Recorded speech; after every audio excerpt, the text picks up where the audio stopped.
Omicron के बारे में उसको कैसे नियंत्रित किया जाए या कैसे बेटर तरीके से इससे डील किया जाए, इस संबंध में शासन के विस्तृत निर्देश जारी हो गए हैं।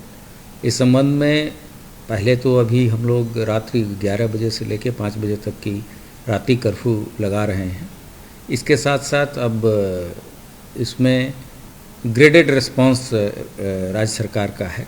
ओमिक्रॉन के बारे में अभी तक तो सूचना मिली है, उसमें यह है कि इसका इन्फेक्शन बहुत तेज़ी से फैलता है, लेकिन इसकी तीव्रता जो अगर हम इसमें वायरल लोड देखें तो वो कम है और ये कम घातक है।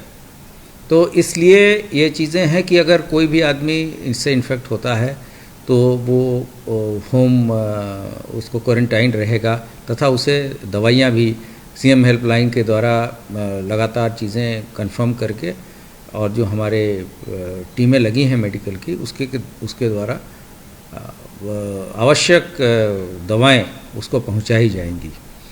तो इसी चीज़ों को और हमारे जितने भी पुलिसकर्मी हैं 112 की व्हीकल है, पहले तो ये बताया गया है कि सभी लोग जिनकी सेकेंड डोज अभी नहीं लगी हैं वो लगा लें। ओमिक्रॉन के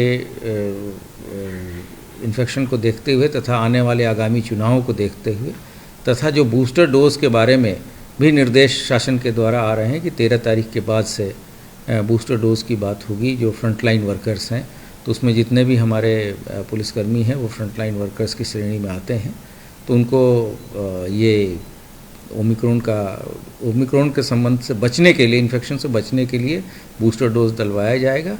तथा इसके साथ साथ सोशल डिस्टेंसिंग, मास्क पहनना, सैनिटाइज़र का यूज़ करना, ये सब चीज़ों के बारे में भी लोगों को खुद भी पुलिसकर्मी इस मामले में सचेत रहें, ये आवश्यक निर्देश दिए गए हैं। तथा जब ये अपनी ड्यूटी पे जाएं तो इसका ध्यान अवश्य दें। ये निर्देश शासन की तरफ से और पुलिस मुख्यालय की तरफ से जारी किए गए हैं।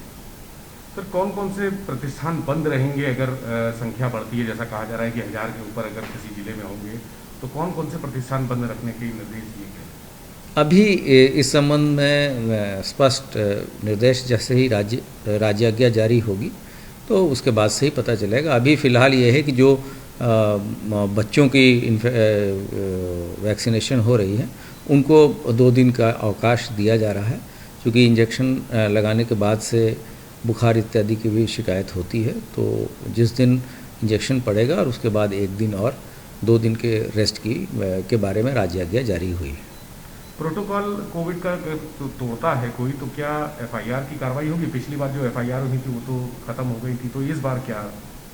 नहीं, अगर जो भी जनहित में जो आदेश जारी होंगे और जो कि राज्य सरकार या भारत सरकार के द्वारा निर्गत निर्देश होंगे कोरोना के स्प्रेड को रोकने के लिए, उसका अनुपालन अवश्य कराया जाएगा। और जो लोग इस आदेशों का अनुपालन नहीं करेंगे उनके विरुद्ध कार्रवाई की जाएगी।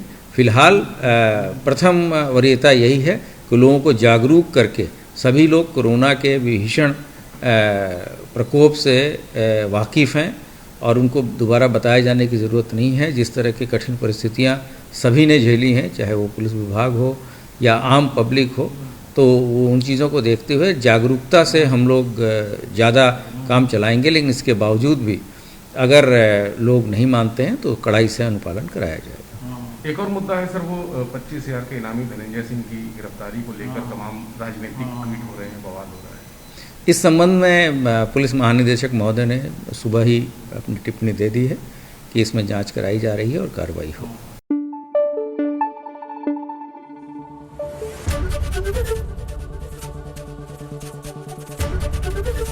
एबीपी गंगा, खबर आपकी, जुबान आपकी।